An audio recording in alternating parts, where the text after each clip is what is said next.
मानगढ़ की भूमि पर शहीद हमारे पुरखों को नमन,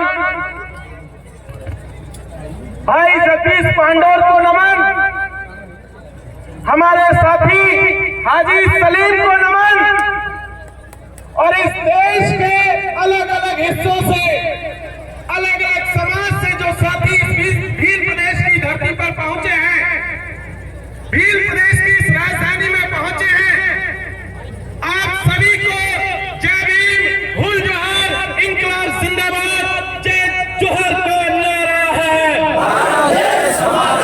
और जय जोहर का नारा है। तो कैसा लग रहा है संसद पहुंच करके? मजा आया? विधानसभा में कैसा लग रहा है? मजा आया?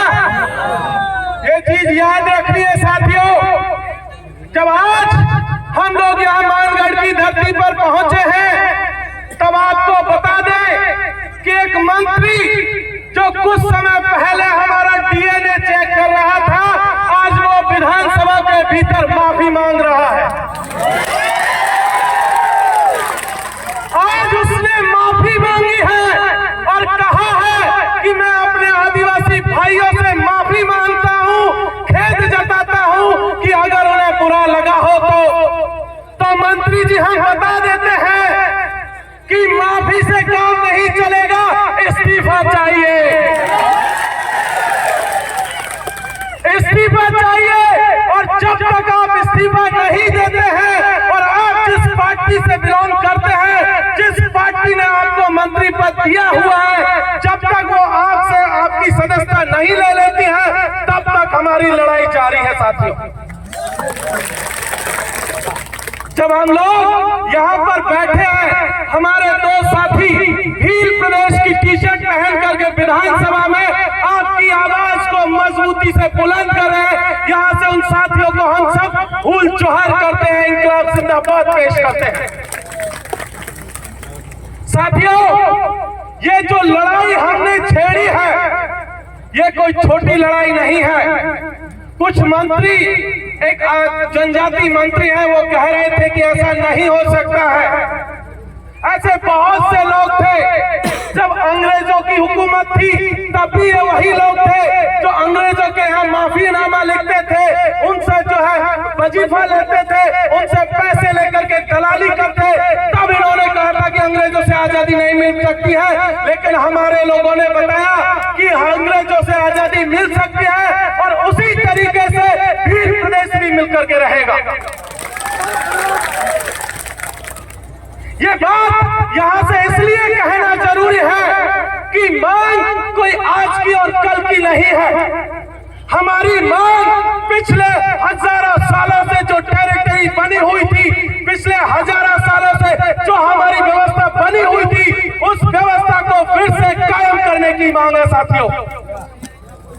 हम लोग सिर्फ भील प्रदेश में रुकने वाले नहीं है, अभी गोंडवाना बाकी है, अभी दंडकारण बाकी है, और पूरे देश में जहां जहां आदिवासी इलाके हैं, उन आदिवासी राज्यों को फिर से बनाने की पूरी लड़ाई बाकी है। ये तो अभी शुरुआत है, अभी तो ये कारवां शुरू हुआ है। अभी कुछ दिन पहले हम छत्तीसगढ़ गए थे, कुछ दिन पहले आंध्र प्रदेश गए थे, झारखंड गए थे, मध्य प्रदेश, और पूरे देश के अलग अलग हिस्सों में जा रहे हैं। जिस तरीके का प्यार हमें यहाँ मिल रहा है, सेम उसी तरीके का प्यार और सम्मान हमें उस इलाके के लोग भी दे रहे हैं। इसलिए ये लड़ाई को हमें मजबूती से लड़े जाने की जरूरत है। हमारे जो साथी विधानसभा के भीतर है, हमारे सांसद जो राजकुमार जी संसद के भीतर है, जो लड़ाई वो संसद के पटल पर लड़ रहे हैं, उस लड़ाई को हमें सड़कों पर भी जिंदा रखने की जरूरत है। उनकी ताकत हम लोग हैं और हमारी ताकत वो लोग हैं, क्योंकि प्रस्ताव हम लोग यहाँ से भेजेंगे। अभी मंत्री जी कह रहे थे कि ऐसा कोई प्रस्ताव सरकार नहीं भेजेगी, तो मंत्री जी आपको बता देते हैं कि आपके हाथ में कुछ नहीं है, प्रस्ताव मानगढ़ की जमीन से जाएगा और आपको मानना पड़ेगा।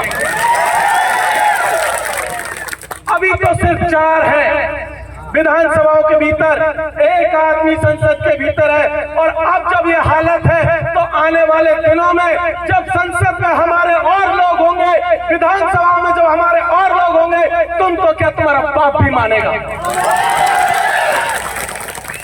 ये जो लड़ाई हम लोग लड़ रहे हैं, इससे पहले भी कुछ लोगों ने लड़ाइयां लड़ी थी। उन लड़ाइयों को याद करके लड़ने की जरूरत है कि किस तरीके का संकट आज की तारीख में हमारे ऊपर चल रहा है। कल मध्य प्रदेश में अनुसूचित जनजाति आयोग का जो अध्यक्ष है वो आकर के कहता है कि आदिवासियों को वन अधिकार अधिनियम 2006 के तहत जो जमीनें मिली थी, वो जिनको मिली थी वो मिल गई, अब नहीं मिलेंगी। तो इसलिए इस लड़ाई को यहाँ से फिर से जब शुरू कर रहे हैं तो ये कहने के लिए कर रहे हैं कि मंत्री जी आप ये बात मुगालते से निकाल दीजिए, दिमाग से निकाल दीजिए। जो जमीन हमारी थी आजादी के पहले, जब तक वो पूरी नहीं मिल जाती तब तक हम लोग लड़ते रहेंगे आपसे।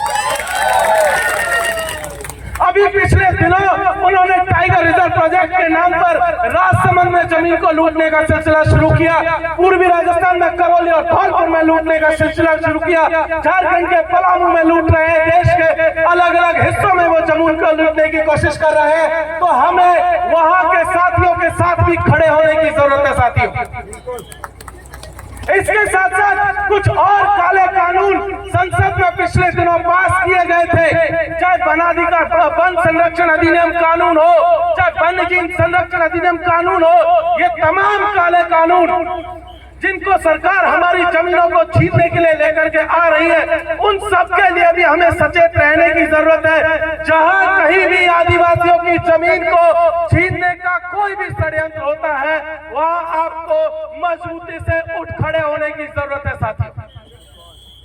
क्योंकि अगर हमने इस लड़ाई को अभी नहीं शुरू किया, देश के अलग अलग हिस्सों में जब तक हमारी जमीनें ये इसी तरीके से लूटते रहेंगे। इसीलिए एक गीत बल्ली सिंह चीमा ने लिखा था जब उत्तराखंड राज्य को बनाने की लड़ाई चल रही थी। आज से लगभग 25 साल पहले जब उत्तराखंड बन रहा था, तब भी इसी तरीके की बातें चल रही थी कि उत्तराखंड नहीं बन पाएगा, झारखंड नहीं बन पाएगा। आपको याद होगा झारखंड के लिए हमारे पुरखों ने कितनी कुर्बानियां दी है। ये देश जब आजाद हुआ था और आजादी के 6 महीने भी पूरे नहीं हुए थे, तब खरसावा के भीतर, झारखंड के भीतर वहां के जो है हजारों आदिवासियों को पुलिस ने गोलियों से भून दिया था।